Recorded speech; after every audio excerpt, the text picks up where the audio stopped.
காலையில் மீண்டும் எபேசியருக்கு எழுதின நிருபம் 6ஆம் அதிகாரம் 10வது வசனத்திலிருந்து 18ஆம் வசனம் வரைக்கும் நாம் தொடர்ந்து தியானிக்க இருக்கின்றோம். எபேசியர் 6ஆம் அதிகாரம் 10லிருந்து 18 வரைக்கும் சபையாராக தேவ பிரசன்னத்தில் எழும்பி நாம் தேவ வார்த்தையை வாசிப்போம். கடைசியாக என் சகோதரரே, கர்த்தரிலும் அவருடைய சத்துவத்தின் வல்லமையிலும் பலப்படுங்கள்.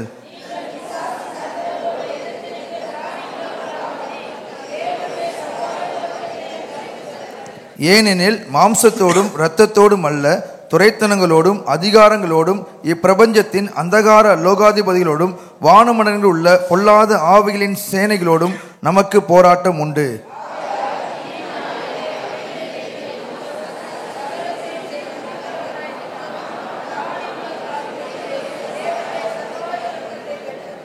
சத்தியம் என்னும் கச்சை உங்கள் அறையிலே கட்டினவர்களாயும், நீதி என்னும் மார்க்கவசை தரித்தவர்களாயும்,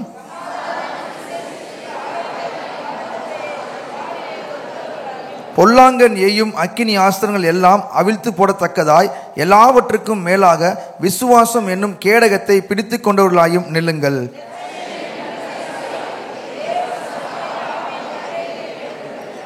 எந்த சமயத்திலும் சகலவிதமான வேண்டுதலோடும் விண்ணப்பத்தோடும் ஆவிலே ஜெபம் பண்ணி அதன் பொருட்டு மிகுந்த மன உறுதியோடு சகல பரிசுத்தவான்களுக்காக பண்ணும் வேண்டுதலோடும் விழித்து கொண்டிருங்கள். தேவ பிரசன்னம் நிற்கின்ற நேரத்தில் ஒரு நிமிடம் தலைகளை தாழ்த்தி ஜெபிப்போம். பரலோக பிதாவே, இந்த காலையில் உடைய வார்த்தை எவ்வளோ அற்புதமானது. எங்களோடு கூட இன்றைக்கு இடைப்படுங்க. எங்களுக்கு ஒரு திறந்த இருதயம், கேட்கக்கூடிய காதுகளையும் பரிசுத்தாவே எங்களோடு கூட பேசுங்க.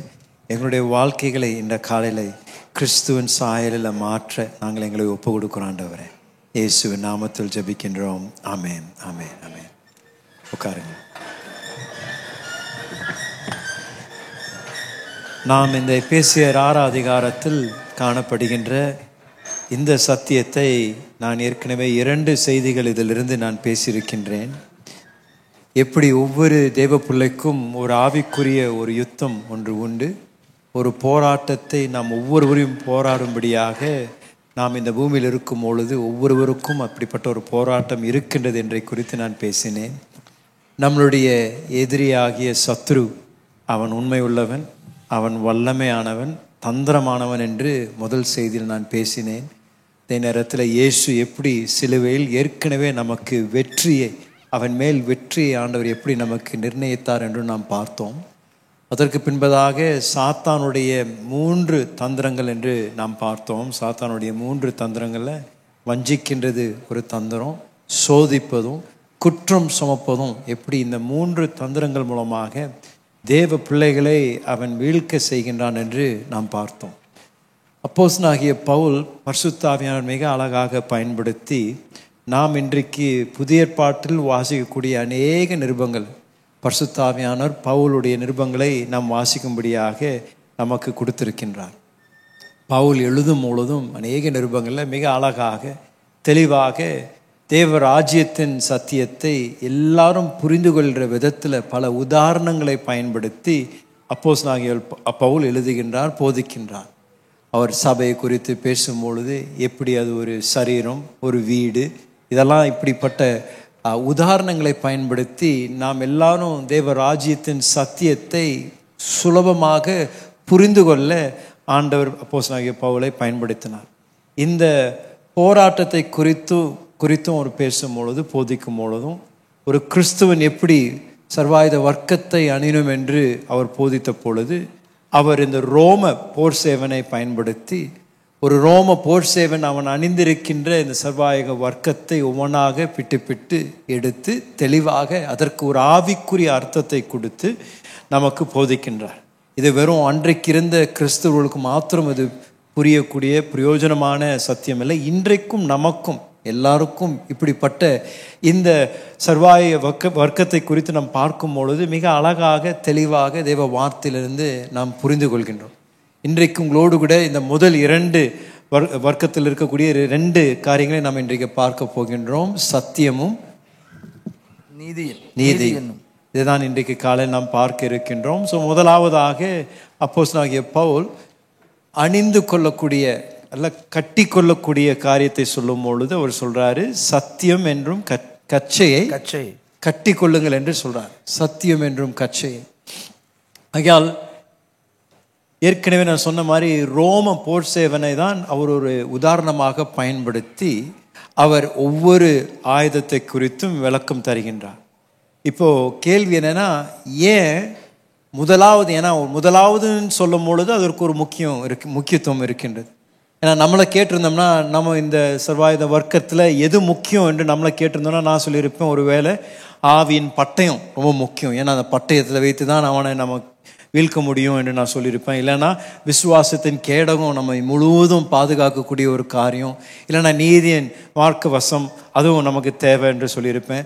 ஆனால் அப்போஸ்தலனாகிய பவுல் முதலாவது பயன்படுத்தக்கூடிய இந்த ஒரு ஆவிக்குரிய போராட்டத்தில் ஒரு தேவ பிள்ளை அணிந்திருக்க வேண்டிய, கட்டிக்கொள்ள வேண்டியதை சொல்லக்கூடியது இந்த சத்தியம் என்னும் கச்சையை அவர்கள் கட்டிக்கொள்ளணும் என்று அவர் சொல்லுகின்றார். இதற்கு குறைந்தது அநேக காரணங்கள் உண்டு. ஆனால் 3 காரணங்களாவது நாம் இதில் தெளிவாக பார்க்கலாம். ஏன்னா அந்த ரோம போர் சேவகன் அவன் அந்த கச்சையை போடும் பொழுது அது ஒரு 2.5 அல்ல 3 இன்ச் திக்குள்ள அந்த பெல்ட், அது ஒரு சாதாரணமான ஒரு பெல்ட் இல்லை, நல்ல ஒரு தடியான ஒரு பெல்ட்டை தான் அவனுடைய இடுப்பில் அவன் கட்டிக்கொள்வான். அதை கட்டிக்கொள்ளும் பொழுது அதற்கு ஒரு மிக முக்கியமான ஒரு காரணம் என்னவென்றால், அந்த நாட்களில் அநேகர் ஆண்கள் கூட அவர்கள் அங்கியை அணிந்திருப்பார்கள். அந்த அங்கி அவர்களுடைய தோளிலிருந்து கால் வரைக்கும் போகும், நீண்டமான அங்கியை அவர்கள் உடுத்திருப்பார்கள். திடீரென்று இப்படிப்பட்ட யுத்தத்திற்கு அவர்கள் கிளம்பும் பொழுது, இல்லை ஒரு திடீரென்று ஒரு அவசரத்திற்கு அவர்கள் கிளம்பி போகும் பொழுது இந்த அங்கியின் அந்த முன்னிகளை எடுத்து அவர்கள் அந்த கச்சைக்குள் அதை கட்டி அதை உறுதிப்படுத்திப்பார்கள். அப்பொழுதுதான் அது சீக்கிரமாக இவர்கள் நடக்க முடியும், ஓட முடியும். இல்லாவிட்டால் அந்த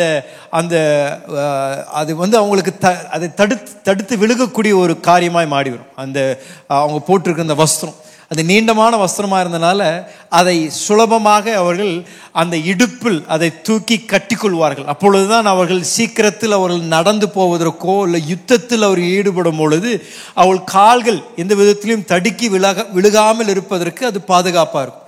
இன்றைக்கு நம்ம தமிழகத்தில் இருக்கக்கூடிய நமக்கு இது இன்னுமே சுலபமாக புரியக்கூடிய ஒரு காரியம் என்று நான் சொல்லுவேன். இன்றைக்கு அநேக ஆண்கள் என்ன பண்ணுறாங்க, வேஷ்டி கட்டும் பொழுது என்ன பண்ணுவாங்க, சில நேரத்தில் வேஷ்டி எடுத்துட்டு சில நேரத்தில் வேகமாக நடக்கணும்னு என்ன பண்ணுவாங்க, ஸ்டைலாக ஒரு காலை தூக்கி ஒரு சுருட்டி மடிப்பாங்க. ஏன் அப்படி பண்ணுறாங்கன்னா, அவங்க நடக்கிறதுக்கு கொஞ்சம் சுலபமாக இருக்குன்றக்காக. அன்றைக்கு அந்த நாட்களில் கூட அந்த அங்கியும் அப்படி தான் பயன்படுத்தினாங்க. அந்த ஒரு அவசர நிலைன்னு வரும் பொழுது, சீக்கிரமாக போகணும் என்னும் பொழுது இந்த கச்சையில் அதை அவர்கள் சொருகி கொண்டு அதன் மூலமாக அவர்கள் சீக்கிரமாக நடப்பதற்கும் செயல்படுவதற்கும் அதை பயன்படுத்துவார். இரண்டாவது, ஒரு ரோம போர் சேவகன் அவன் அணிந்திருந்த அந்த கட்சி எதற்காக அவன் பயன்படுத்துவான் என்றால் 2 காரியங்கள். அவன் போட்டிருந்த இந்த மார்க்கவசம் என்பது பின்னாடி அவனுக்கு அநேக அந்த ஸ்ட்ராப்ஸ் இருக்கும், பின்னாடி அதை அதை பிடித்து கொள்ளக்கூடிய ஸ்ட்ராப்ஸ் அவன் போடுவார்கள் இந்த ரோம போர் சேவகன். அதே நேரத்தில் அவர் கட்டியிருந்த அந்த கட்சியில் அதில் ஒரு ஹுக் இருக்கும். அந்த ஹுக்கில் தான் அது ஒரு நங்கூரம் போல, அந்த ஹுக்கில் இந்த மார்க்கவசத்தை அவர்கள் அதை மாட்டிக்கொள்வார்கள். ஏன் அதை பண்ணுவார்கள் என்றால், இவர்கள் ஓடும் பொழுது நடக்கும் பொழுது அதற்கு ஒரு நங்கூரம் இல்லாத பட்சத்தில் இந்த மார்க்கவசம் என்ன ஆகும் என்றால் அது மேலே வர ஆரம்பிக்கும், கழுத்தை நெருக்க ஆரம்பிக்கும். அது நகராமல் இருப்பதற்காக இந்த கச்சையில் அந்த மார்க்கவசத்தை அவர்கள் அந்த ஹுக்கு மூலமாக கட்டி வைத்துக் கொள்வார்கள். அப்பொழுது எவ்வளோ நடந்தாலும், யுத்தத்தில் எவ்வளோ தூரம் அவர்கள் திரும்பினாலும் என்ன பண்ணாலும் இருந்த இடத்தில் அதை உறுதியாக நிறுத்தி வைப்பதற்கு இந்த கச்சையை பயன்படுத்துவார்கள். அதே நேரத்தில் அந்த பெல்ட்டில் தான் அவருடைய பட்டயமும் இருக்கும். அதே நேரத்தில் அவர்கள் பயன்படுத்தக்கூடிய ஆயுதங்கள் என்னவா இருந்தாலும், முக்கியமான காரியங்கள் அவர்கள் பயன்படுத்தின அந்த சீல் என்னவா இருந்தாலும் அந்த கச்சையில் தான் அதெல்லாம் அதை சொருகி வைத்திருப்பார்கள். ஆகையால் இந்த கச்சையானது அந்த ஒரு போர் சேவனுக்கு அந்த அவன் அணிந்திருந்த மார்க்கவசத்திற்கு ஒரு உறுதியான ஒரு நங்கூரமாய் மாத்திரம் இல்லை, அவன் வைத்திருந்த பட்டயம் எல்லாவற்றையும் உறுதியாக அதை பிடித்து கொள்ளும். மூன்றாவது இன்னொரு காரணம் எதற்காக அவர்கள் இந்த கச்சையை அணிந்திருப்பார்கள் என்றால், இது ஒரு ஆயத்த நிலையை குறிக்கின்றது. இவர்கள் எப்பொழுதும் ஒரு ஆயத்த நிலை, அப்படின்னா இந்த பெல்ட் போட்டிருக்கும் பொழுது திடீர்னு ஒன்று தேவை இருந்ததுன்னா உடனடியாக அவர்கள் அதற்காக ஆயத்தமாகி அதில் ஈடுபடுவதற்கு அது சுலபமாக இருக்கும். ஆகையால் தான் அப்போஸ்தலனாகிய பவுல் அவர் பயன்படுத்தும் பொழுது முதலாவது சொல்லக்கூடிய இந்த போர் சேவகன் போட வேண்டிய எல்லா காரியங்களும் முதலாவது அவர் சொல்லக்கூடியது இந்த சத்தியம் என்ற கச்சையை அவன் அணிந்து கொள்ளணும் என்று சொல்றார். ஒரு ஆயத்த நிலையில தேவ பிள்ளைகள் எப்பொழுதும் இந்த போராட்டத்திற்கு ஆயத்தமா இருக்கணும். ஒரு எப்பொழுதும் அந்த ஈடுபடுவதற்கு ஆயத்தமா இருக்கணும். ஏன்னா தேவனுடைய வார்த்தையில யாத்ராகம் 12ஆம் அதிகாரத்தில் 11ஆம் வசனத்துல கூட ஆண்டவர் சொல்றார், இஸ்ரவேல் ஜனங்கள் எகிப்திலிருந்து விடுவிப்பதற்கு முன்பதாக அந்த பஸ்கா பண்டிகை தேவன் நியமித்த பொழுது அவர் குறிப்பாக சொன்னது எல்லாம் புருஷர்களும் என்ன பண்ணணும்னா, வாசிங்களா அந்த வசனத்தை, அதை புசிக்க வேண்டிய விதமாவது நீங்கள் உங்கள் அறைகளிலே கச்சைகளை கட்டிக்கொண்டு, உங்கள் அறைகளிலே கச்சையை கட்டிக்கொண்டு, அப்படின்னா நீங்கள் அந்த ஆயத்த நிலையில் இருக்கும்படியாக எப்ப வேணாலும் புறப்படணும், எப்ப வேணாலும் நடக்கணும், எப்ப வேணாலும் அந்த அடிமைதனத்திலிருந்து வெளியே வரணுன்றக்காக ஆண்டவர் இப்படிப்பட்ட ஒரு ஆயத்த நிலையில அவர்கள் இருக்கணும் என்று ஆண்டவர் அவர்களுக்கு போதிக்கிறார்.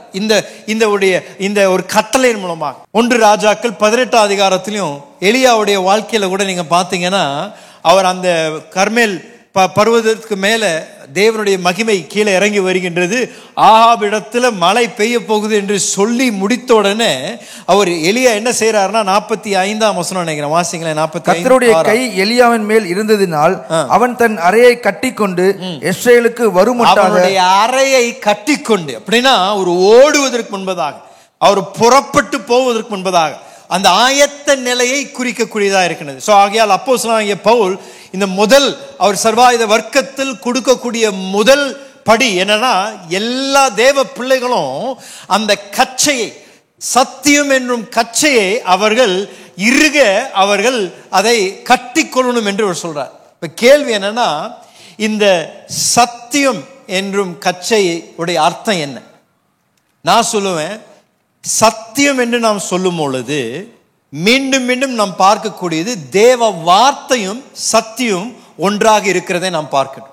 தேவ வார்த்தையை சத்தியத்திற்கு அப்பாற்பட்டு நம்ம பேச முடியாது. தேவ வார்த்தைக்குள்ளதான் சத்தியம் அடங்கி இருக்கின்றது. 119வது சங்கீதத்துல 160வது வசனத்துல சங்கீதக்காரர் சொல்றார் இப்படியாக, வாசிங்களேன். உம்முடைய வசனம் சம்பூலமும் சத்தியம், உம்முடைய வசனம் சம்பூலமும் சத்தியமும் என்று சொல்றார். உம்முடைய வசனம் சத்தியம் என்று சொல்லுகின்றார். ஆண்டவராகிய இயேசு சீஷர்களுக்கு ஜெபிக்கும் பொழுதும் யோவான் 17:17 அவர் ஜெபத்துல பயன்படுத்தின வார்த்தைகளை கேளுங்களேன்.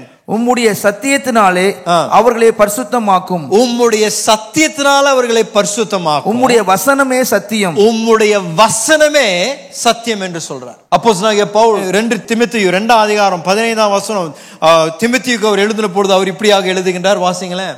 நீ வெட்கப்படாத ஊழியக்காரனாயும் சத்திய வசனத்தை நிதானமாய் பகுத்து போதிக்கிறவனாயும் உன்னை தேவனுக்கு முன்பாக உத்தமனாக நிறுத்தும்படி ஜாக்கிரதையாயிரு.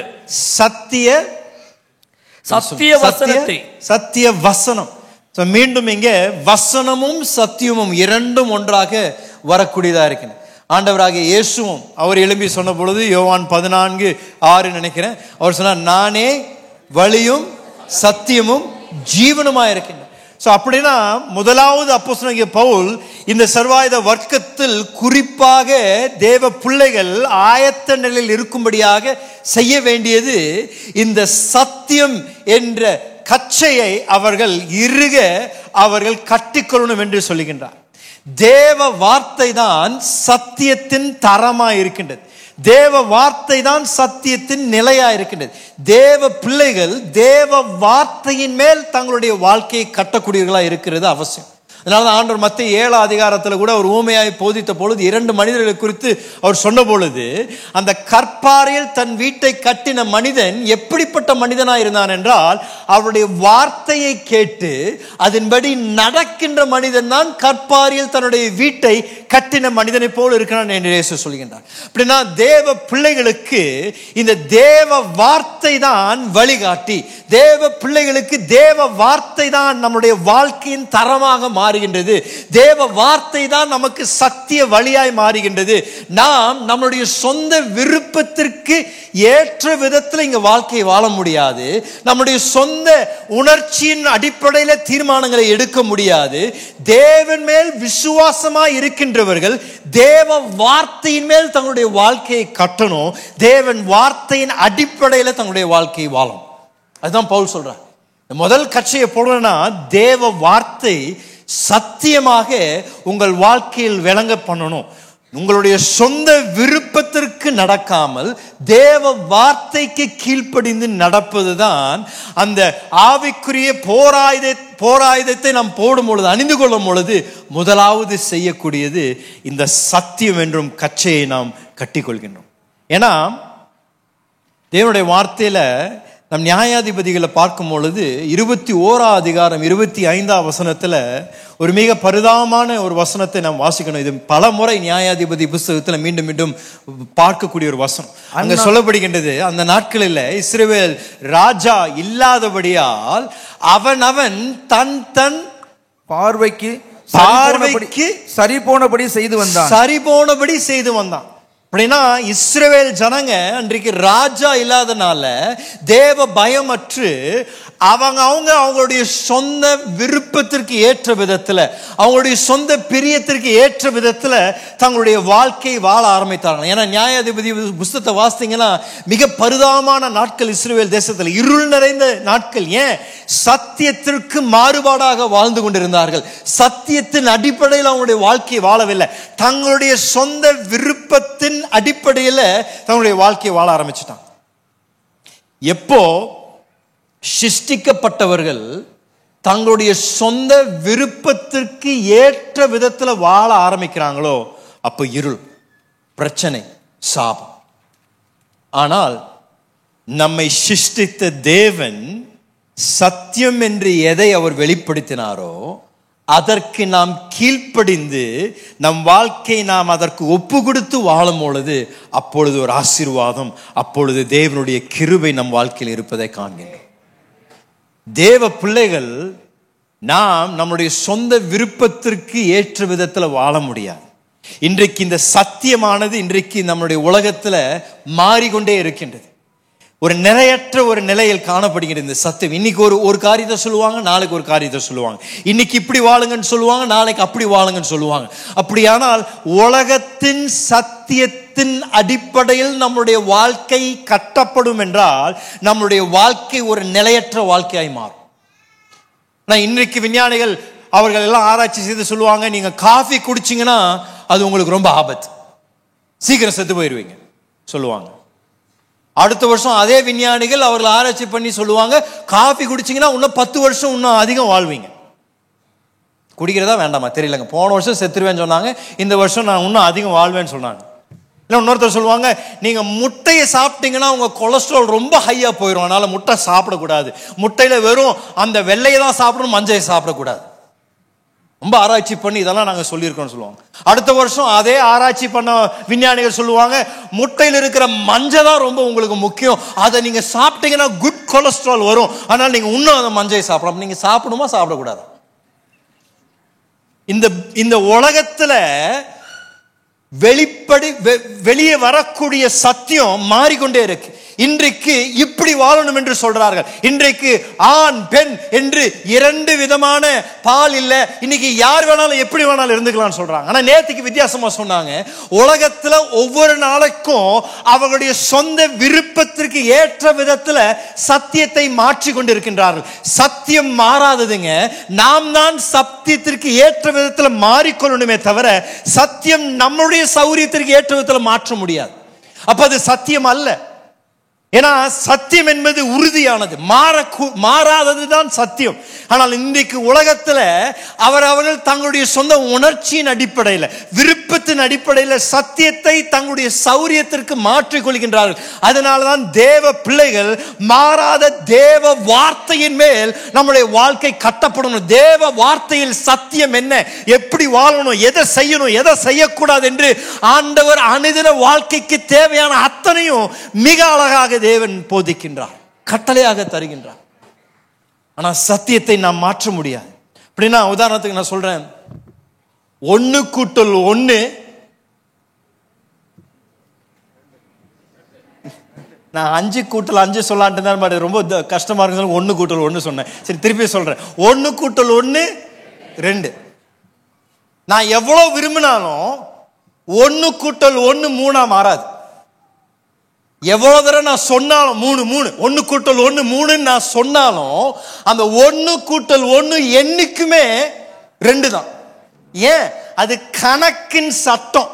அந்த கணக்குல ஏற்படுத்தப்பட்ட சட்டம் 1 கூட்டல் 1 2.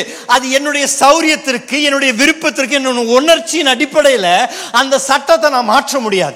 இதேதான் தேவ வார்த்தையின் சத்தியம். சத்தியம் தான். சத்தியத்தை நம்முடைய சொந்த விருப்பத்திற்கு ஏற்ற விதத்தில் நாம் மாற்ற முடியாது. இன்னைக்கு எனக்கு இப்படி இருக்கணும், நாளைக்கு அப்படி இல்லைங்க. சத்தியத்திற்கு ஏற்ற விதத்தில் தான் என் வாழ்க்கை மாறணுமே தவிர சத்தியம் என் வாழ்க்கைக்காக மாற்ற முடியாது. இப்பொழுது ஒரு நிலையற்ற சத்தியமாய் மாறும். ஏன்? இந்த கணக்கின் சட்டத்தை மாற்றினா நாளைக்கு நான் கணக்கு போடும் பொழுது, என்னுடைய வீட்டில் நடந்த வருமான செலவை நான் கணக்கு போடும் பொழுது தப்பா வரும். ஏன்? என்னுடைய சொந்த விருப்பத்திற்கு ஏற்ற விதத்தில் நான் ஆட் பண்ணி மைனஸ் பண்ணனா அந்த சரியான கணக்கு வராது. என்னுடைய குடும்பத்தில் என்ன வந்தது, என்ன செலவு செய்தேன் என்று சரியா அறியணும்னா நான் அந்த கணக்கின் சட்டத்தை நான் பின்பற்றும். அப்பதான் எனக்கு என்னுடைய நிலவரம் எனக்கு தெரியும். நம்முடைய வாழ்க்கையிலும் நாம் எங்கே இருக்கின்றோம் என்பதை அறிந்து கொள்வதற்கு தரம் இங்கதான் இருக்கு. இதை வைத்துதான் நான் எங்கே இருக்கிறேன் என்று நான் அறிந்து கொள்ள முடியும். என்னுடைய சொந்த உணர்ச்சியின் அடிப்படையில் நான் நல்லவன் நான் கெட்டவன் என்று சொல்ல முடியாது. தேவ வார்த்தை நான் யார் என்று சொல்லுகின்றதோ அதுதான் நான். தேவ வார்த்தையின்படி தான் நான் வாழ முடியுமே தவிர என்னுடைய சொந்த விருப்பத்தில் வாழ முடியாது. ஆனா சாத்தானுடைய வேலை என்னன்னா இந்த சத்தியத்தை கலப்படம் பண்ணணும். சத்தியத்தை பின்பற்றக்கூடிய தேவ பிள்ளைகளுக்கு சத்தியத்தை கலப்படம் பண்ணி அந்த சத்தியத்தை முழுமையாக பின்பற்றாமல் முக்காவாசி பின்பற்றி கால்வாசி சொந்த விருப்பத்தில் நடங்க என்று பலரை வஞ்சிக்கிறோம். நான் சொல்றேன், சத்தியம் என்பது முழுமைதான் சத்தியம், அறகுற சத்தியம் இல்லை. முக்காவாசி செய்துட்டு கால்வாசி செய்யலனாலும் அது சத்தியம் இல்லை, அது கீழ்ப்படியாம. சரி, இப்படி சொல்றேன். வீட்டில் பட்டர் சிக்கன் செய்யறாங்க. கறியை ரெடி பண்ணியாச்சு. ராத்திரியெல்லாம் தயிரில் ஊற போட்டு காலையில் எடுத்து சமைக்க ஆரம்பி. வெங்காயம் வெட்டுறாங்க, தக்காளி வெட்டுறாங்க, எல்லாம் மசாலா போடுறாங்க. வீடே மணக்குது. அப்படியே சும்மா பட்டர் சிக்கன் பசி. சில பேர் இப்போ ஏன் பாஸ் இதெல்லாம் சொல்கிறீங்க, நானே ஃபாஸ்டிங்கில் வந்திருக்கிறேன், பசி எடுக்குது. அவங்க சமைக்கிறாங்க, அப்படியே வீடே மணக்குது. அவங்க போட்டு சூப்பரான பட்டர் சிக்கன் செய்கிறாங்க. வீட்டில் செய்துட்டு கிச்சன்ல இருந்து டைனிங் டேபிளுக்கு கொண்டு வர முன்பதாக நீங்க பார்த்துட்டு இருக்கிறீங்க, அவங்க என்ன பண்றாங்கன்னா கொஞ்சம் சைனைடு தூள் கொஞ்சம் அது மேல தூவுறாங்க. தூவிட்டு கொண்டு வந்து டேபிள்ல வைக்கிறாங்க. நீங்க சாப்பிடுவீங்களா, சாப்பிட மாட்டீங்களா? சாப்பிட மாட்டோம். ஏன்? அது மரணம், அதுல விஷம் இருக்கு. அது எவ்வளோ பார்க்கறதுக்கு நல்லா இருந்தாலும், அதோடைய ஸ்மெல் எவ்வளவு நல்லா இருந்தாலும், அது முழுமை 10ல் அவங்க 9 படி சரியா பண்ணிட்டாங்க. கடைசி ஒண்ணு பண்ணாங்கல்ல, அது முழுசும் கெடுத்துருச்சு. சாத்தான் இன்றைக்கு பலருடைய வாழ்க்கையில இப்படிதான் அழிவை கொண்டு வந்து கொண்டிருக்கிறான். சொல்றான், சபைக்கு போ, பைபிள் வாசி, ஜெபம் பண்ணு, எல்லாம் பண்ணு, நான் உனக்கு உதவி செய்யறேன், எல்லாத்தையும் பண்ணிட்டு அந்த கடைசி ஒரு பங்கு இருக்குல்ல, உன் குடும்பத்துல நீ மனைவிக்கு உண்மையா இருக்காத. பைபிள் படி, சர்ச்சுக்கு போ, ஆனா நீ உன் குடும்பத்துல உன் மனைவிக்கு நீ உண்மையா இருக்காத. அது பிரச்சனை இல்லை. நீ மற்றதெல்லாம் பண்றல்ல, இல்ல நீ வேலைக்கு போறல்ல, வேலைக்கு போற இடத்துல கொஞ்சம் குழுமால் பண்ணிக்கோ, கொஞ்சம் கணக்கில் கொஞ்சம் உழப்பிக்கோ. நீ மனைவிக்கு உண்மையா இருக்கிற, நீ நல்ல சர்ச்சுக்கு டைது கொடுக்க, நீ அதெல்லாம் டைது தானே கொடுக்க போற, அதெல்லாம் தசமாக தானே கொடுக்க போற, எப்படி இருந்தாலும் ஆண்டவருக்கு தானே அதெல்லாம் போக போகுது, அவனுடைய பொல்லாதவனுடைய பணத்தை எடுத்து நீ அங்கே தானே கொடுக்க போற என்று அந்த சத்தியத்தை அதை உருட்டி பெரட்டி அது முழுமையா கீழ்ப்படியாம அதுல ஒரு கலப்படத்தை கொண்டு வரும் பொழுது நமக்கு சத்தியத்திலிருந்து நம்மை பிரிக்க ஆரம்பிக்கிறோம். நான் பவுல் சொல்றாரு, நீங்க இந்த சர்வாயுத வர்க்கத்தை அணியணும்னா முதலாவது போட வேண்டியது இந்த சத்தியம் என்றும் கச்சை. அதுலதான் உங்க வாழ்க்கை கட்டப்பட்டிருக்கணும். அந்த வார்த்தையை நீங்கள் அறிந்திருக்கணும். தேவ வார்த்தையின் மேல் உங்கள் வாழ்க்கை கட்டப்பட்டிருக்கணும். தேவ வார்த்தைக்கு கீழ்ப்படிந்து நடப்பது தேவ பிள்ளைகள் செய்ய வேண்டிய மிக முக்கியமான ஒரு பொறுப்பையா.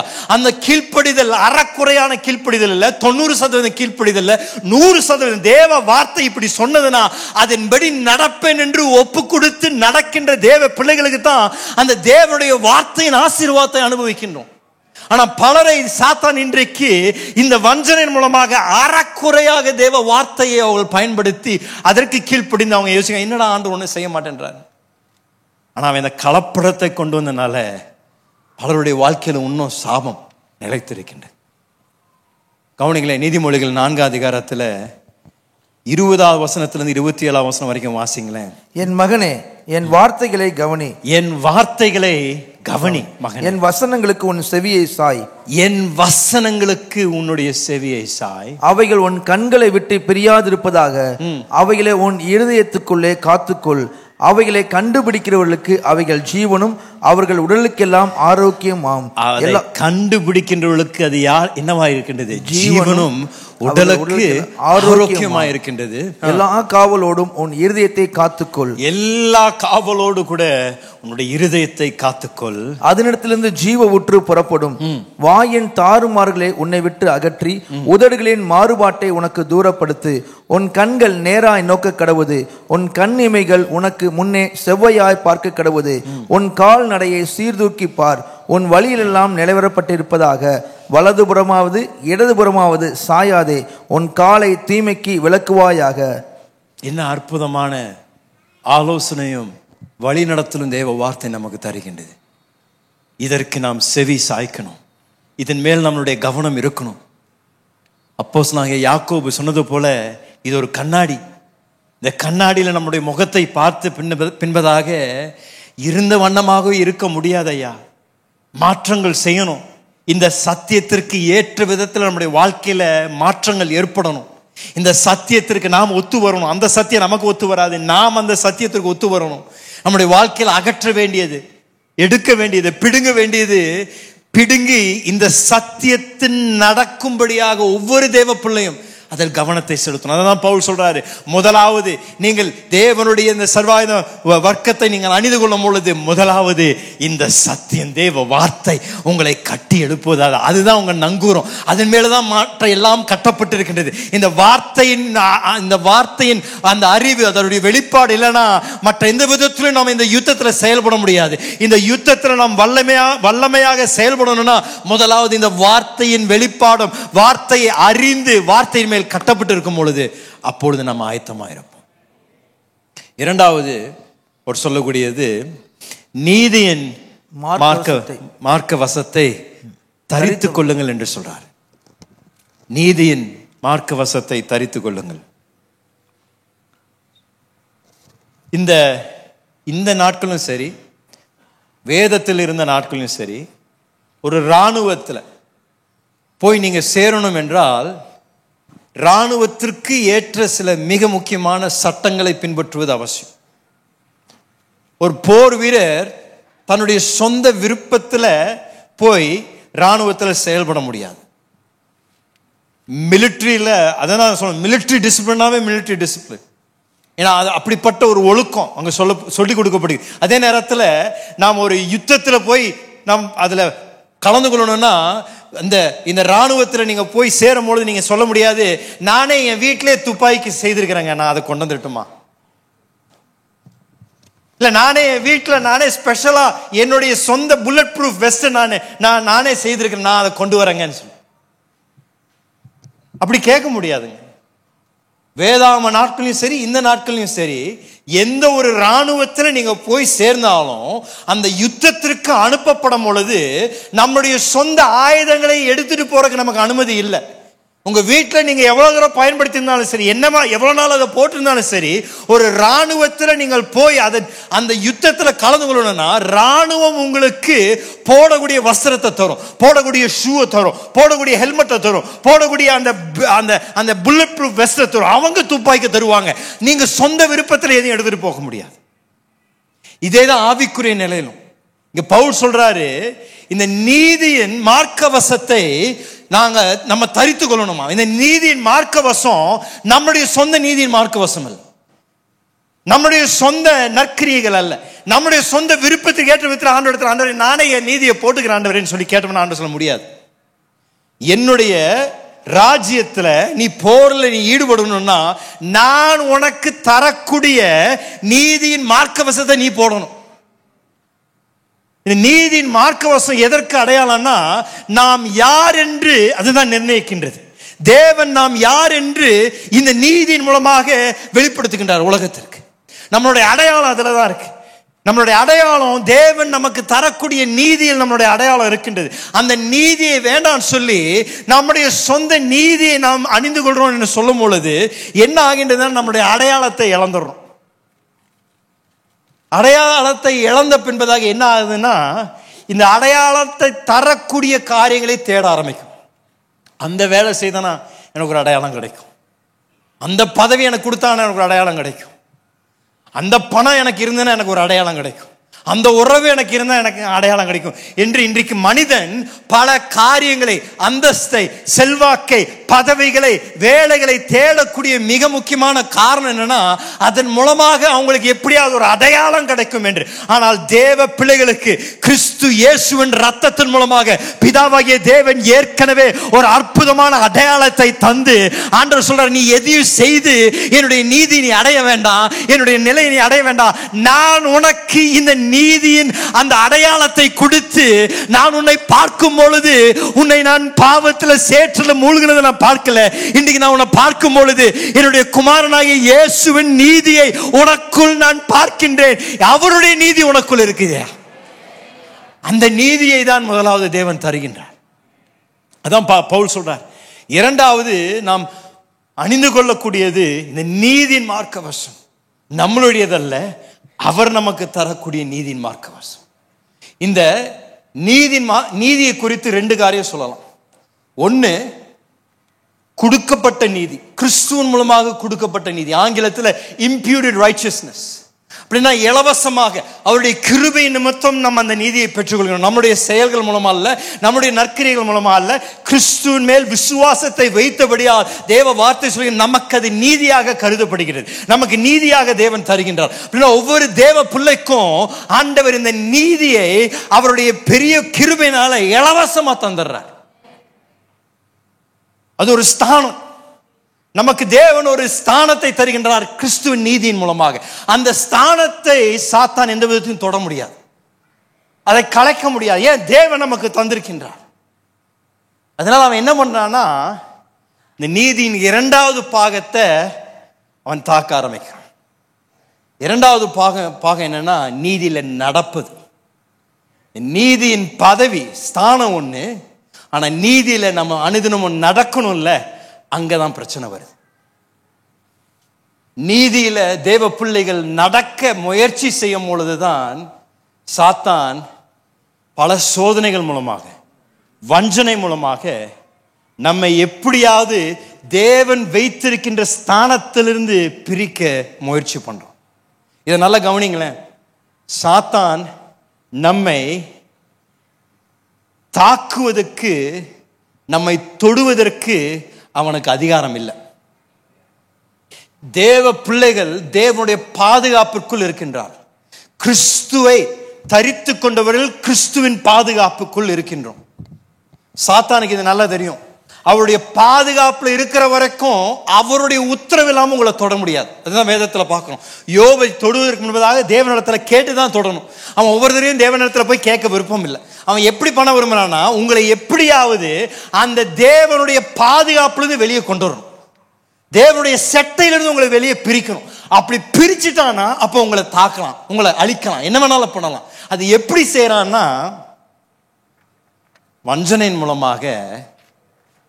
நீங்க தேவ வார்த்தைக்கு கீழ்ப்படியாம நடக்கும் பொழுது நீங்கள் தேவனுடைய பாதுகாப்பை விட்டு வெளியே வந்துடுறீங்க. அவன் வஞ்சித்து எப்படியாவது தேவனுடைய வார்த்தையின் கீழ்ப்படிதல் இல்லாம ஒருவன் நடக்கும் பொழுது அப்பொழுது சாத்தான் அவன் வாழ்க்கையில இந்த பிரச்சனைகளை கொண்டு வந்து, இப்படிப்பட்ட சோதனைகளை கொண்டு வந்து அவங்களை அழிக்க முயற்சி பண்றான். நீதியில நடக்கணும்னா ஒரு மிக முக்கியமான ஒரு செயல் இருக்கின்றது. இந்த பூமியில வாழ்கின்ற ஒவ்வொருவரும், இன்றைக்கு இந்த அரங்கத்தில் அமர்ந்திருக்கின்ற ஒவ்வொரு தேவ பிள்ளையும் பாவமற்ற வாழ்க்கையை வாழ முடியாது. இந்த பூமியில் எல்லாரும், என்னை முதற்கொண்டு யாரும் பாவம் இல்லை என்று சொல்ல முடியாது. நம்மளுடைய வாழ்க்கையில் இந்த பாவத்தின் போராட்டத்தை இறுதி வரைக்கும் நாம் போராடுகின்றோம். ஒன்னா வெளிப்படையான ஒரு பாவம், நம்மளுடைய செய்கையில பாவம், இல்லைன்னா மறைவில் இருக்கக்கூடிய பாவம், செய்ய வேண்டியதை செய்யாமல் இருக்கும்போது ஒரு பாவம், செய்யக்கூடாததை செய்யும் பொழுது ஒரு பாவம். எல்லாருக்குள்ளும் இப்படிப்பட்ட குறைவுகள், பாவம் இருக்கின்றது. சாத்தான் இதை நன்கு அறிந்திருக்கின்றான். அவனுடைய வேலை என்னன்னா, நீங்க தேவன் பாவத்தை எப்படி பார்க்கிறாரோ அப்படி உங்களை பார்க்க அவன் அனுமதி கொடுக்க விரும்பல. என்னங்க, தேவன் பாவத்தை எப்படி பார்க்கின்றாரோ அப்படி நாம் பார்க்க கூடாது என்று அவன் மிக பிரயாசப்படுறான். ஏன்னா இதுதான் நாம் ஒவ்வொருவரும் இன்றைக்கு கற்றுக்கொள்ள வேண்டிய மிக வெளியேற பெற்ற ஒரு சத்தியம். நம்முடைய வாழ்க்கையில நீதியில நடக்கணும்னா தேவன் பாவத்தை எப்படி பார்க்கின்றாரோ அப்படியே நாமும் பார்க்க கற்றுக்கொள்ளும். நம்முடைய வாழ்க்கையில் தேவன் எப்படிங்க ஒரு பாவத்தை பார்க்கிறாரு? ஆண்டவர் தேவனுடைய வார்த்தையில் அவர் பார்க்கும்பொழுது அவர் சொல்றாரு சாமுவேலுக்கு, சாமுவேல், நான் மனிதன் பார்க்கறது போல பார்க்கல, என்னத்தை பார்க்கிறேன்? நான் இருதயத்தை பார்க்கிறேன் சாமுவேல் என்று சொல்றார். அப்படின்னா ஆண்டவர் நம்முடைய வெளிப்படையான செயல்களை மாத்திரம் பார்க்கக்கூடிய தேவன் அல்ல, நம்முடைய இருதயத்தை மிக கவனமாக பார்க்கக்கூடிய தேவன். அப்படின்னா நம்ம நினைக்கிறோம் நம்ம வெளிப்படையான செய்கை மூலமாக நான் ரொம்ப பரிசுத்தம், நாம் வெளிப்படையான எல்லா நம்முடைய பக்தினால நாம் தேவனை ஏமாற்றி விடுகிறோம் நினைக்கிறோம். ஆனா நான் சொல்றேன், ஆண்டவர் இருதயங்களை பார்க்கின்ற தேவனா இருக்கின்றபடியால் நாம் வெளியே வேஷத்தை நாம் தரித்து கொண்டு நாம் நடக்கலாம், ஆனா தேவன் இருதயத்தை பார்க்கிறாரு. ஒரு ஸ்கூல்ல பிள்ளைகள்லாம் ரொம்ப சேட்டை பண்ணிட்டு இருந்தாங்க. டீச்சர் உள்ள வராங்க, ஒருத்தன் பெஞ்ச் மேல நிக்கிறான், ஒருத்தன் ஓடிட்டு இருக்கிறான், ஒரே சேட்டை. அவர் உள்ள வந்து கோவம் வருது அவருக்கு. எல்லாம் உட்காருங்கடான்னு சொல்றாரு. எல்லாம் உடனே உட்கார்ந்துறான், ஒரு பையனை தவிர. அவன் மாத்திரம் ஒன்னு பெஞ்சில் நின்று இருக்கான். உடனே ஒரு இருந்த குச்சி எடுத்து அவனை பார்த்து சொல்றாரு, உட்காரலன்னா சரியா கொடுத்துருவேண்டான்னு. உடனே அவன் குதிச்சு உள்ள உட்காந்துறான். உட்கார்ந்தவன் முணங்கிட்டே இருக்கிறான். என்ன முணங்குறான்னா, நான் வெளியே உட்கார்ந்துருந்தாலும் உள்ள நான் நின்றுட்டு தான் இருக்கிறேன்னு சொல்றான். மிரட்டின டீச்சரு அவர் என்ன சொல்றாருன்னா, பரவாயில்ல, கீழ்ப்படிஞ்சிட்டான் பையன். என்ன பண்ணிட்டான்? உட்கார்ந்துட்டான். ஆனா மேல இருக்கின்ற பரலோக தேவன் அவனை பார்க்கும் பொழுது அவனுக்குள்ள ஒன்னும் முரட்டாட்டத்தை பார்க்கிறாரு. ஏன்? இவர் வெளியதான் பார்க்கிறாரு, ஆனா தேவன் என்ன பார்க்கிறாரு? இருதயத்தை பார்க்கிறார். இன்றைக்கு அநேகர் இப்படிப்பட்ட ஒரு பிரச்சனையில தான் இருக்கிறோம். இன்றைக்கு சாத்தான் பலரை நீதியில நடக்காம அவர்களை எப்படி கைதியாக வைத்திருக்கிறான் என்றால், அவர்கள் இருதயத்திற்குள் அந்த தேவனுடைய வார்த்தைக்கு கீழ்ப்படுதல். வெளிப்படையாக எல்லா விதத்திலும் பார்ப்பதற்கு எல்லாம் இருக்கு, ஆனா அவங்க இருதயத்தில் ஒன்றும் ரகசியமான பாவங்கள், இருதயத்தில் ஒன்றும் தேவனுக்கு விரோதமான சிந்தனைகள், இருதயத்தில் ஒன்றும் தேவனுக்கு விரோதமான முரட்டாட்டம் அவங்க இருதயத்தில் இருக்கு. அதை ரகசியமாக ஒளித்து வைத்து அவங்க யோசிக்கிறாங்க, ஆண்டவர் இதை பார்க்கல, ஆண்டவர் இதை கவனிக்கல என்று யோசிக்கிறாங்க. நான் சொல்றேன், தேவன் எல்லாத்தையும் பார்க்கிறார் ஐயா. எப்போ தேவன் பாவத்தை எப்படி பார்க்கிறார் என்பதை நாமும் பார்க்க ஆரம்பிக்கும் பொழுதுதான் அப்பதான் நீதியில நடக்க ஆரம்பிக்க முடியும். ஏன்னா நம்ம ஜெபிக்க வரும் பொழுது, ஜெபம் செய்யும் பொழுது அநேக நேரத்தில் நம்முடைய ஜெபம், ஆண்டவரே எனக்கு இந்த பிரச்சனை, அந்த பிரச்சனை, இதை செய்யுங்க, அதை செய்யுங்க, என்ன இப்படி ஆசீர்வதி, அப்படி ஆசீர்வதி. ஆனா ஜெபத்தில் ஒரு மிக முக்கியமான ஒரு பங்கு என்ன தெரியுமா? பாவங்களை அறிக்கை பண்ணி ஜெபிக்கின்ற ஒரு ஜெபம். அதான் சங்கீதக்காரர் சொல்றார், ஆண்டவரே என்ன ஆராய்ந்து பாருங்க, இருதயத்தை ஆராய்ந்து பாருங்க, உமக்கு பிரியமில்லாத என்னவா இருந்தாலும் அதை வெளிப்படுத்துக என்று அவனுடைய ஜெபமே அதை தான் இருந்தீங்க. எனக்கு உமக்கு விரோதமாக எதையும் நான் செய்ய விரும்பல, உமக்கு பிரியமா நடக்கணும். என்னுடைய அந்தரங்கத்துல, என்னுடைய இருதயத்துல எதையும் நான் விட்டு வைக்க கூடாது, எதுவும் இருள் இருக்கக்கூடாது, எதுக்கும் நான் கதவு திறக்க கூடாது, எதற்கும் ஒரு ஜன்னல் கொடுக்க கூடாது, அந்த சத்ருக்கு எந்த விதத்திலும் நான் பிடி கொடுக்க கூடாது. எல்லா விதத்திலும் நான் என்னுடைய வாழ்க்கையை தேவனுக்கு பிரியமாய் வாழ விரும்புறேன். அப்படின்னா தேவ பிரசனத்துக்கு நான் வரும்பொழுது நான் நீதியில நடப்பதற்கு ரகசியம் அவர் இடத்துல வந்து நான் எல்லாவற்றையும் நான் அறிக்கை செய்யறேன். 1 யோவான் 1:9 அதான் தேவ வார்த்தை சொல்லுகிறது. வாசிங்களே, என்ன சொல்றாரு தேவனுடைய வார்த்தை சொல்றது? அவருடைய நம்முடைய பாவங்களை நாம் அறிக்கையிட்டால் பாவங்களை நமக்கு மன்னித்து எல்லா அநியாயத்தையும் நீக்கி நம்மை சுத்திகரிப்பதற்கு அவர் உண்மையும் நீதியும் உள்ளவராய் இருக்கிறார். அவர் உண்மையும் நீதி உள்ளவருமாய் இருக்கின்றார். நம்முடைய பாவங்களை அறிக்கை செய்யும் பொழுது,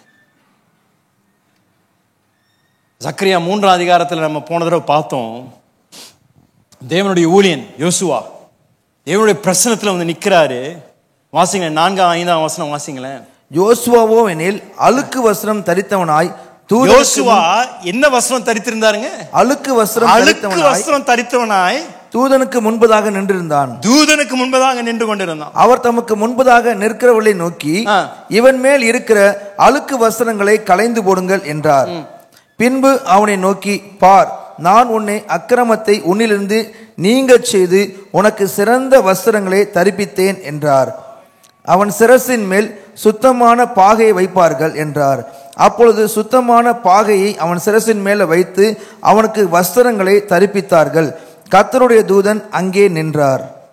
யோசுவா தேவனுடைய பிரசனத்துக்குள் வராரு. வரும்பொழுது அவனுடைய வார்த்தை சொல்லுங்க, அவர் அழுக்கு வஸ்திரத்தை போட்டு வந்திருந்தாராம். அவர் தேவ பிரசனத்தில் நிற்கும் பொழுது அவர் அணிந்திருந்த வஸ்திரம் அழுக்கா இருந்தாலும் தேவனுடைய பார்வைக்கு முன்பதாக அவர் எதையும் மூடி மறைக்கல. ஆண்டவரே, இந்த அழுக்கா இருக்கிறனால அது மேல நான் இன்னொரு கோட்டு போட்டுக்கிறேன். ஆண்டவர் இந்த அழுக்க பாத்திரக்கூடாது, ஆண்டவருக்கு முன்பதாக நான் ஒரு பாசாங்கம் பண்ணிடுறேன் என்று அவர் எந்த விதத்திலையும் ஆண்டவருடைய பிரசனத்துல அவருடைய உண்மையான நிலையை அவர் மாற்றல. அவர் உண்மையான நிலையிலே வந்து தேவ பிரசனத்தை நிற்கிறார். இது சாத்தானுடைய தந்திரம். ஏன்னா பாவத்தில் விழுந்த பின்பதாக நம்மை மூடி ஒளிந்து தேவனுடைய பிரசனத்தில் இல்லாதபடி அவன் ஆக்கி விடுகின்றான். ஆதாமுக்கும் ஏவாளதான் பண்ண அவங்க பாவத்தில் விழுந்த உடனே அதுவரைக்கும் தேவனோடு கூட நடந்து கொண்டிருந்தவர்கள், அதுவரைக்கும் தேவனோடு கூட ஒவ்வொரு சாயங்கால வேளையும் நடந்து கொண்டிருந்தவர்கள், அன்றைக்கு தேவன் வந்த பொழுது அவர்கள் காணல. எங்க இருந்தாங்க ஐயா? ஆண்டவர் கேட்கிறார், ஆதாம் எங்க இருக்கிற? ஆண்டவரே, நான் ஒளிந்து இருக்கிறேன் ஆண்டவரே என்று சொல்றார். ஏன்? சாத்தான் அவனுக்குள்ள நீ ஒளிந்திருந்தீன்னா ஆண்டவர் உன்னை பார்க்காம இருந்துருவாரு, உன் பாவத்தை பார்க்காம இருந்துருவார் என்று அப்படிப்பட்ட வஞ்சனையை கொடுத்து ஆண்டவருடைய பிரசனத்துக்கு வராதபடி அவனை தடுத்து நிறுத்தியிருந்தான். ஆனா யோசுவாவோ அவன் இருந்த நிலையில் தேவனுடைய பிரசனத்தை வந்து நிக்கிறான். ஆண்டவரே, நான் போட்டிருக்கிற வஸ்திரம் அசுத்தம், நான் போட்டிருக்கிற வஸ்திரத்தில் அழுக்கு இருக்கு, ஆனாலும் நான் நிக்கிறேன். ஏன்னா ஒரே ஒரு இடம் தான் உண்டு என் வஸ்திரத்தை சுத்தப்படுத்தக்கூடிய ஒரு இடம், அது உங்க பிரசனம் ஐயா. அதனால என்னுடைய நிலையில் நான் வந்து நிக்கிறேன் என்று நின்ன பொழுது அப்பொழுது தேவன் அவனை பார்த்து, உன்னுடைய வஸ்திரத்தை நான் மாற்றி உனக்கு ஒரு புதிய வஸ்திரத்தை கொடுத்து நான் நீதிமானாக உன்னை மாற்றுகிறேன் என்று தேவன் அவனை மாற்றுகின்றார். இதுதாங்க ஐயா அவருடைய கிருபை, அவருடைய மிகப்பெரிய அன்பு. இதுதான் நாம் இருக்கிற நிலையில் வந்து அவருடைய பிரசனத்தில் நம்முடைய பாவங்களை குறைகளை அறிக்கை செய்யும் பொழுது அப்பொழுது நம்மை மன்னித்து மீண்டும் நம்மை நீதிமானாய் தேவன் நிறுத்துகின்றார். ஆனா சாத்தானுடைய தந்திரம் இந்த பாவத்தை இருள வச்சு மூடி மறைச்சு அதை யாருக்கும் தெரியக்கூடாது என்று அவன் அப்படிப்பட்ட ஒரு வஞ்சனையில் பலரை நடத்தி கொண்டிருக்கிறான். அதை எதற்கு ஒப்பிடலான்னா, நான் திருமணம் பண்ணியிருக்கின்ற நபர் மேற்கத்திய நாட்டை சேர்ந்தவங்க. அதனால் எங்கள் வீட்டில் பல மேற்கத்திய நாட்டை சேர்ந்த பழக்கங்களும் உண்டு. அப்படின்னா எங்கள் வீட்டில் இது எதுக்கு சொல்லணும்னா, நீங்கள் ஜாக்கிரதையாக இருக்கணும். ஏன்னா நீங்களும் மேற்கத்திய நாட்டு நபரை திருமணம் பண்ணணும்னா இதற்கெல்லாம் ஆயத்தமாக இருக்கணும். எங்கள் வீட்டில் குப்பையை வெளியே கொண்டு போகிற வேலை என் வேலை தான். கார்பேஜ் இது மேற்கத்திய நாட்டில் எல்லா கணவர்மாரும் செய்யக்கூடிய ஒரு பிரபலமான ஒரு வேலை. ஸோ என் வீட்லையும் எனக்கு கொடுக்கப்பட்டிருக்கு. கிச்சனில் இருக்கக்கூடிய கார்பேஜை வெளியே கொண்டு போய் போடணும். சில நேரத்தில் நான் பிஸினஸில் மறந்துடுறேன் இந்த கிச்சனில் இருக்கக்கூடிய அந்த கார்பேஜை கட்டி வெளியே போடுறக்கு. என்ன பிரச்சனைனா, சரியான நேரத்தில் அந்த குப்பையை நான் வெளியே கொண்டு போகலன்னு வைங்களேன், போடப்பட்டிருக்க அந்த உள்ள இருக்கிற குப்பை இருக்குல்ல, அதுக்கு புதிய ஜீவன் வந்துடுது. அதுக்குள்ளேயே இன்னும் ஜீவன் உற்பத்தியாக ஆரம்பிக்குது. புழுக்கள், கற்பாம்பூச்சி, எவ்வளோக்கு நான் தாமதிக்கிறேனோ வெளியே கொண்டு போறதுக்கு அவ்வளோக்கு அழுகி நாற்றம் எடுக்க ஆரம்பிக்கும். அனுபவத்தில் பேசுறேன். ஆனா என்ன பண்ணணுங்க? குப்பையை வெளியே கொண்டு போய் போடணும். உள்ள வச்சிருந்தீங்கன்னா அழுகி நாற்றம் அடிக்கும். இன்றைக்கு பலர் உங்களுடைய வாழ்க்கையில இப்படிப்பட்ட பாவங்களை உள்ள வச்சிருக்கிறீங்க. இன்னும் வெளியே கொண்டு போய் போடலை, அறிக்கை பண்ணலை, அவருடைய பிரச்சனத்துல அறிக்கை பண்ணி மன்னிப்பை பெற்றுக்கொள்ளலை, உள்ளேயே வச்சிருக்கிறனால அழுகி கொண்டு இருக்கின்றது, நாற்றம் அடித்து கொண்டு இருக்கின்றது, உங்களுக்குள்ள அழிவை உற்பத்தி பண்ணி கொண்டு இருக்கின்றது. நீங்கள் நானும் செய்ய வேண்டியது அதை வெளியே கொண்டு போய் போடணும். ஐயா, தேவ பிரசனத்தில் கொண்டு வந்து அதை வைக்கணும். அவர் ஒருவர் மாத்திரம் தான் அதை சரி செய்ய முடியும். ஆனால் சாத்தான் இன்னைக்கு என்ன பண்ணியிருக்கிறான்னா, பலரை பாவத்தை சமாளிக்கக்கூடிய ஊழியத்திற்கு அவங்கள வச்சிருக்கிறான். என்னங்க, பாவத்தை சமாளிக்கக்கூடிய ஊழியம். அப்படின்னா திடீர்னு உங்க வீட்டுக்கு ரொம்ப முக்கியமானவங்க வராங்கன்னு வச்சுக்கோங்களேன். கதவு தட்டுறாங்க யாரோ, நீங்க எட்டி பாக்குறீங்க யாருன்னு, அவங்க வந்துட்டாங்க. உங்க வீடை பாக்குறீங்க, கந்தரகோலம். என்ன பண்றீங்க, ஒரே ஓட்டம். அங்க போய் அந்த தூக்கி அங்க போட்டு, இதை தூக்கி அங்க போட்டு, அந்த ஷெல்ஃபை திறந்து இதை உதச்சுக்குள்ள போட்டு, எப்படியோ அதை மூடி, இந்த குப்பையை தூக்கிட்டு போய் அங்க போட்டு, எல்லாத்தையும் ஒரு 10 நிமிஷத்துல அங்க இங்கேயும் போய் வேர்த்து கொட்டி, அப்புறம் போய் கதத்தை நல்ல வாங்க வாங்க வாங்க. அவங்களுக்கு வந்து என்ன மணக்குது உங்க வீடு, என்ன அழகா வச்சு. என்னங்க, அதெல்லாம் ஒன்றும் பிரச்சனை இல்லைங்க. அவங்க பார்க்கும்பொழுது உங்க வீடு சுத்தமா இருந்தாலும் அந்த அசுத்தம் எங்க இருக்குங்க, உண்மைதான் இருக்கு. நீங்க அது அநேகர் இப்படிதான் வாழ்க்கையை வாழ்ந்து கொண்டிருக்கிறாங்க. வெளிப்படையாக அவங்கள பார்க்கும் பொழுது எல்லாம் நல்லா இருக்கு, ஆனா உள்ள ஆண்டவர் சொன்னது போல பரிசேயர் சதுசேயரை பார்த்து சொன்னார்ல, நீ வெளியே பார்க்கறதுக்கு எல்லாம் நல்லா தான் இருக்கிற, ஆனா உள்ள மரணமும் அழிவும் உனக்குள்ள இருக்குப்பா. நீங்க அநேக நம்ம அந்த இதுல ரொம்ப தேர்ச்சி அடைஞ்சிட்டோம். எப்படி எல்லாத்தையும் ஒழிக்கணும் நல்லா கத்துக்கிட்டோம். ஞாயிற்றுக்கிழமை வரக்கு முன்னாடி அங்க ஒரு புஷ் இங்க ஒரு புஷ், அதை போட்டுட்டு ஞாயிற்றுக்கிழமை சூப்பரா வந்து கர்த்தருக்கு ஸ்தோத்திரம், ஹல்லேலூயா, கர்த்தருடைய கிருபை என்றும் உள்ளது, எல்லாம் நன்மைக்கு தேவன் மாற்றி விடுவார். வசனமோ வசனம் வாயில திறந்தா அப்படியே வசனம் கொட்டுதையா. ஆனா திங்கக்கிழமை வருது பாருங்களேன், கதவை திறந்தா எல்லாம் வெளியே வருது. இப்படிப்பட்ட பாவத்தை சமாளிக்கக்கூடிய ஊழியத்தை செய்து கொண்டு நம் பாவத்திற்கு அடிமையாக அநேகரை சாத்தான் வைத்திருக்கிறோம். பவுல் சொல்றாரு, சத்தியம் என்னும் கச்சையை இறுக கட்டிக்கொள். தேவ வார்த்தை உனக்கு நங்கூரமா இருக்கணும், அஸ்திவாரமா இருக்கணும். தேவ வார்த்தையின் மேல உன் வாழ்க்கை கட்டப்படணும். அது மாத்திரம் இல்லை, அதற்கு பின்பதாக இந்த நீதியின் மார்க்க வசத்தை நீ தரித்து கொள்ளுப்பா. அவர் தரக்கூடிய நீதியை நீ போட்டுட்டு நீ நடக்கணும்னா அவருடைய பிரசனத்துக்கு ஓடிவா ஓடிவா ஓடிவா. எப்பெல்லாம் அவனுக்கு வாழ்க்கையில தவறு, எப்பெல்லாம் மீறுதல் இருக்கோ அதை விட்டு வைக்காத, அழுகி போக விடாத, அதை அப்படியே உள்ள வச்சிடாத. ஓடி வந்து அவர் பிரசனத்தை கொடுத்துரு. ஆண்டவரே இதை சரி செய்யுங்க, என்னுடைய இருதயத்துல உமக்கு விரோதமாக எதுவும் இருக்கக்கூடாது. ஆண்டவரே உமக்கு பிரியமாக நடக்கணும், உமக்கு சாட்சியாக நடக்கணும். இந்த நாட்களில் உமக்காக நீதியாக நான் நடக்கிறதுக்கு நான் விரும்புகிறேன். ஆண்டவரே எனக்கு உதவி செய்யுங்கள் என்று அவருடைய பிரசனத்திற்கு எப்பொழுதெல்லாம் யோசுவா போல ஒருவேளை கந்தையை போட்டு அசுத்தமான வஸ்திரத்தை போட்டு உள்ள வந்தாலும் அவர் அவருடைய பரிசுத்தத்தை உங்களுக்கு கொடுத்து உங்களை நீதிமானாக நடக்கும்படியாக தேவன் உங்களுக்கு கிருபை செய்கிறார். பவுல் சொல்றாரு, நீங்கள் இந்த ஆவிக்குரிய போராட்டத்தில் போராடணும்னா முதலாவது இந்த வார்த்தை, இந்த வார்த்தையின் மேல் உங்கள் வாழ்க்கை கட்டப்படணும். இந்த வார்த்தையை நாம் அறிந்திருக்கணும். இது சத்தியத்தின் தரமாக நம் வாழ்க்கையில மாறணும். இந்த தரத்திற்கு என் வாழ்க்கை மாற்றப்படணும். ஐயா, என்னெல்லாம் என் வாழ்க்கையில நான் மாற்றணுமோ இந்த தரத்திற்கு கொண்டு வரும்படியாக பரிசுத்த ஆவியானவர் எனக்கு உதவி செய்யணும். இரண்டாவது, அவர் தருகின்ற நீதியை அடையாளமாக நான் போட்டுக்கொண்டு நீதியில் நடக்கும்படியாக ஒவ்வொரு நாளும் ஒரு பிரசனத்தில் ஓடி வந்து அவரிடத்துல மன்னிப்பையும் கிருபையும் பெற்றுக்கொண்டு நீதியில் நடக்க தேவன் எனக்கு உதவி செய்வார். எழுமி நிற்கலாமா? உங்களோடு கூட நான் ஜெபிக்கும்படியாக விரும்புகிறேன். இந்த காலையில் பரிசுத்த ஆவியானவர் பலரோடு கூட இடைப்பட்டு கொண்டு இருக்கின்றார்.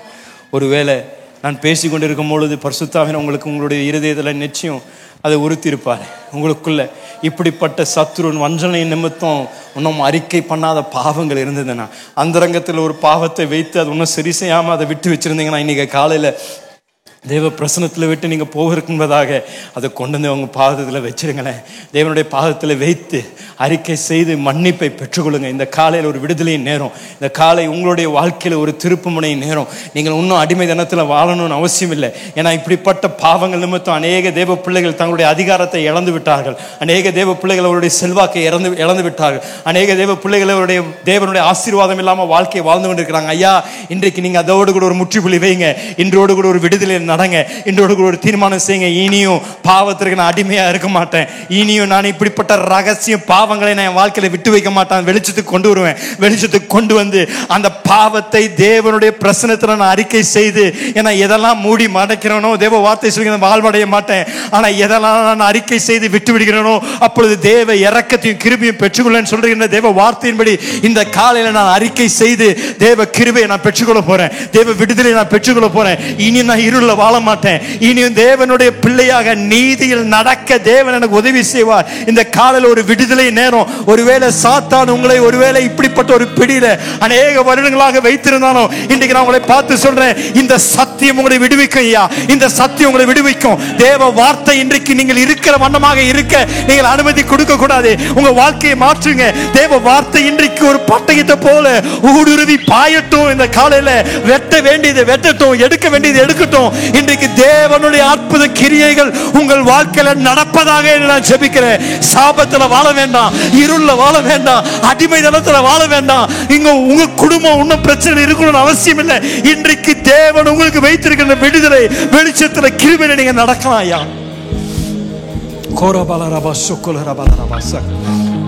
கரங்களினோடு கூட உயர்த்துங்களேன் ஒரு நிமிடம்.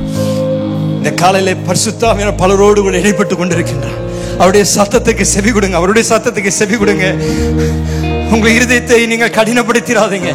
உங்க இருதயத்தை கடினப்படுத்திடாதீங்க. இந்த காலையில் உங்களுடைய விடுதலை நேரம். ஐயா, இவ்வளவு நாட்களாக உங்க வாழ்க்கையில அவன் விளையாண்டு கொண்டு இருக்கிறான். இன்றைக்கு ஒரு முற்றுப்புள்ளி வைங்க. இன்றோடு கூட என் கதவுகளை அடைக்கிறேன், அந்த ஜன்னலை அடைக்கிறேன், ஒரு பிடி கொடுக்க மாட்டேன். இன்றோடு கூட நான் தேவனுடைய பிள்ளை. ஐயா, தேவனுடைய பிள்ளை, நீதிக்காக அழைக்கப்பட்டிருக்கிறேன். நீதி எனக்கு தரப்பட்டிருக்கின்றது. என் வாழ்க்கை தேவனுக்காக வாழ போறேன். என் வாழ்க்கை ஒரு சாட்சியாக தேவன் நிறுத்துவார் என்று ஒரு வைராக்கியம், ஒரு வாஞ்சை உங்களுக்குள்ள வருவதாக இந்த காலை.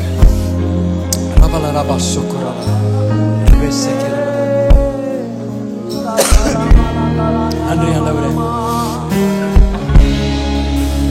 உம்மையே என் முன்னே எப்போதும் நிறுத்தி உள்ளே. உம்மையே என் முன்னே எப்போதும் நிறுத்தி உள்ளே.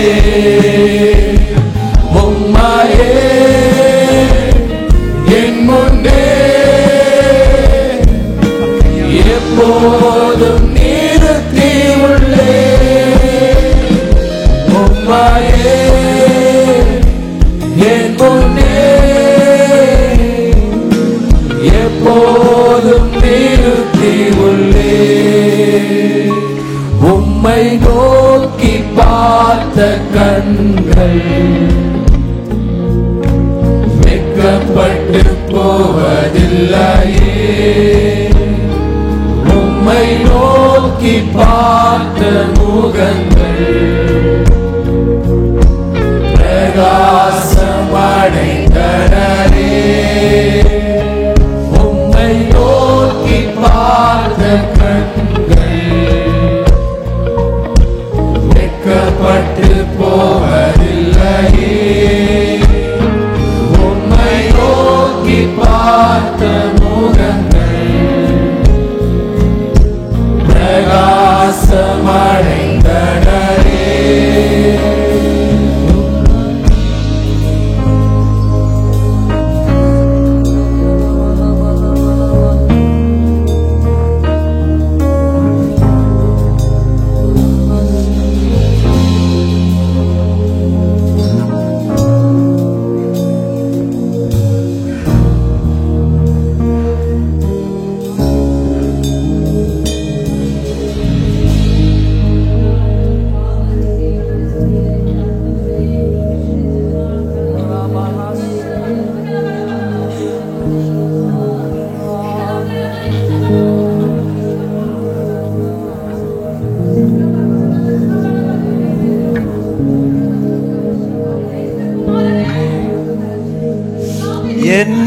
படைக்கிறேன் உம் கரத்தில் என்னை படைக்கிறேன் உன் பாதத்தில் என்னை தருகிறேன் உம் கரத்தில் என்னை படைக்கிறேன் உன் பாதத்தில் உருவாக்குமே என்னை உருவாக்குமே என்னை உருவாக்குமே. உயவனே உம் கையில் களிமண்ணா உடைத்து உருவாக்கு. உயவனே உம் கையில் களிமண்ணா உடைத்து உருவாக்கு. என் சித்தமல்ல உம் சித்தமாதா தருகிறேன் உம் கையிலே. என் சித்தமல்ல உம் சித்தமாதா தருகிறேன் உம் கையிலே. என்னை தருகிறேன் உம் கரத்தில் என்னை படைக்கிறேன் உன் பாதத்தில் என்னை தருகிறேன் உம் கரத்தில் என்னை படைக்கிறேன் உன் பாதத்தில் உருவாக்குமே என்னை உருவாக்குமே என்னை உருவாக்குமே. பலிபீடத்துல நாங்க எங்களை வைக்கிறோம்ப்பா, எங்களை படைக்கிறோம், பலிபீடத்துல வைக்கிறோம். சுத்திகரிங்க ஆவியானவரே, உங்களுடைய அக்கியினால எங்களை சுத்திகரிங்க. மெல்லிய சத்தத்தில் பேசக்கூடிய பரிசுத்த ஆவியானவரே, இன்றைக்கு பேசுங்க. ஒவ்வொரு இருதயத்தோடு கூட இந்த காலையில பேசுங்க. இருந்த வண்ணமாக நாங்க இருக்கக்கூடாதப்பா, எங்களுக்காக நாங்க வாழ்க்கையை வாழக்கூடாதப்பா, உமக்காக வாழணும் ஆண்டவரே. சாட்சியுள்ள வாழ்க்கை வாழணும், உம்மை பிரியப்படுத்தக்கூடிய வாழ்க்கை வாழணும்ப்பா. இந்த காலையில பாவத்தை அகற்றுங்க, அறுக்க வேண்டியதை அறுங்க, எரிக்க வேண்டியதை எரிங்க, எடுக்க வேண்டியதை எடுங்க. இந்த காலையில முழுமையாக எங்களை நாங்க ஒப்பு கொடுக்கிறோம் ஆண்டவரே. இடைப்படுங்க, ஒவ்வொருவரோடு கூட இடைப்படுங்க ஆவியானவரே. சபையை பரிசுத்தப்படுத்துங்க, எங்களை பரிசுத்தப்படுத்துங்க ஆண்டவரே. சாட்சியுள்ள வாழ்க்கையை வாழ ஒவ்வொருவருக்கும் கிருபை தாங்க ஆண்டவரே. ஒருவேளை இந்த காலையில இயேசு கிறிஸ்து தரக்கூடிய இந்த நீதியை உங்கள் வாழ்க்கையில நீங்கள் இன்னும் பெறாமல் இருந்தீங்கன்னா, நான் சொன்ன வண்ணமாக பிதாவைய தேவன் கிறிஸ்து இயேசுவின் மரணத்தின் மூலமாக யாரெல்லாம் கிறிஸ்துவின் மரணத்தின் மேலும் அவர் நமக்காக செலுத்தின விலைக்கிரயத்தை விசுவாசத்தோடு ஏற்றுக்கொள்கின்றார்களோ அவர்களுக்கு பாவ மன்னிப்பையும் நித்திய ஜீவனும் தேவன் தருகின்றார். அவர்களை தேவன் நீதிமானாக அவர் ஏற்படுத்துகின்றார். இந்த காலையில் நீங்கள் வந்த வண்ணமாக திரும்பி செல்ல வேண்டாம் ஐயா. இந்த காலையில் உங்களுடைய பாவங்கள் மன்னிக்கப்படக்கூடிய ஒரு இடத்துல இருக்கிறீங்க. பிதாவாகிய தேவன் இயேசு கிறிஸ்துவின் மூலமாக சகல பாவங்களையும் மன்னிக்க வல்லவராக இருக்கின்றார். இன்றைக்கு நீங்கள் விடுதலையோடு கூட வெளிச்சத்தில் நடக்கக்கூடிய தேவ பிள்ளைகளாக இந்த இடத்தை விட்டு நீங்கள் போகலாம். தேவ பிள்ளைகள் ஆசீர்வதிங்க ஆண்டவரே. இந்த சத்தியம் என்றும் கச்சையும் நீதியின் மார்க்கவசத்தை நாங்கள் அணிந்து ஒவ்வொரு நாளும் இந்த விசுவாச போராட்டத்தை நாங்கள் ஜெயத்தோடு போராட எங்களுக்கு கிருபை தாங்க. ஒவ்வொருவரையும் ஆசீர்வதிங்க. இயேசுவின் வெளியேறப்பட்ட நாமத்தில் ஜெபிக்கின்றோம் நல்ல பிதாவே, ஆமென் ஆமென். நல்ல கரங்களை தட்டி தேவ நாமத்தை மகிமைப்படுத்துவோம். கர்த்தர் உங்களை ஆசீர்வதிப்பார். சமாதானத்தோடு கடந்து செல்லுங்கள். தேவன் உங்களோடு கூட இருப்பார்.